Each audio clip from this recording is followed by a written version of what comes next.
तर मित्रांनो, शेतकरी डॉक्टर या यूट्यूब चॅनलमध्ये आपल्या सगळ्यांचं स्वागत आहे. मी ऋषिकेश भालेराव आपल्यासाठी नवीन व्हिडिओ घेऊन आलो आहे. टरबूज या पिकावरील पहिली ड्रिंचिंग, त्यालाच आपण आळवणी असे म्हणतो. आपल्यासोबत शेतकरी आहेत ऋतुराज नेहरकर. नमस्कार. सर, साधारणपणे किती गुंठ्याचा प्लॉट आहे आपला? 55. 55. लागवड होऊन किती दिवस झालं? 5 दिवस. 5 दिवस झाले. व्हरायटी कोणती? बाहुबली. आपण बघू शकता, प्लांटेशन करून 5 दिवस झाला आहे. आणि आता ड्रिंचिंग घ्यायची का तुम्हाला? हा, ड्रिंचिंग घ्यायची आज. बरोबर. पहिली ड्रिंचिंग कोणती घ्यायची, ज्याला आपण आळवणी असं म्हणतो? तर बायर कंपनीचं एलेट नावाचं बुरशीनाशक आहे आणि हिंदुस्तान कंपनीचं स्ट्रेप्टोसायक्लिन आहे. त्या दोन गोष्टींची आळवणी घ्यायची. आपण बघू शकता की बायरचं एलेट नावाचं आणि स्ट्रेप्टोसायक्लिन हिंदुस्तान कंपनीचं, या दोन गोष्टींची ड्रिंचिंग घ्यायची.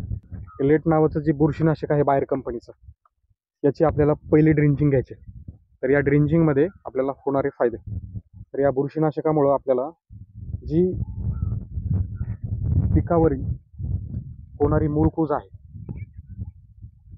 खोडकूज आहे, रोपांवर येणारा पिवळसरपणा पूर्णपणे यानं नाहीसा होतो.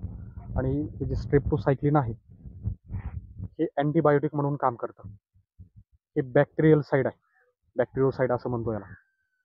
आणि काय होतं, जेव्हा आपण प्लांटेशन करतो त्यावेळेला ट्रेमधून रोप लावायला चालू करतो. तर ट्रेमधून रोप लावण्याच्या वेळेला काय होतं, कधी कधी त्याच्यावर बॅक्टेरियाचा अटॅक होऊ शकतो लावताना. त्याच्यासाठी काय करायचं, हे बॅक्टेरियल साईड घ्यायचं, स्ट्रेप्टोसायक्लिन, आणि हे बायरचं बुरशीनाशक एलेट नावाचं, हे एका एकरला हे 500 ग्रॅम वापरायचं आणि हे एका एकरसाठी 14 ग्रॅम वापरायचं. चांगल्या पद्धतीने आळवणी तुमची पहिली याच गोष्टींची असावी, ती पुरेपूर फायद्यासाठी राहील तुमच्यासाठी. आपण बघू शकता चांगल्या पद्धतीचं जुगाड केलेलं आहे. एक 100 मिलीचं टोपण आहे आणि प्रत्येकी झाडाला 100 मिली ते टाकत असतो. ड्रिंचिंग करताना झाडावर पाणी बिलकुल पडू द्यायचं. जे औषध आहे झाडावर नाही, झाडाच्या साईडने टाकायचं.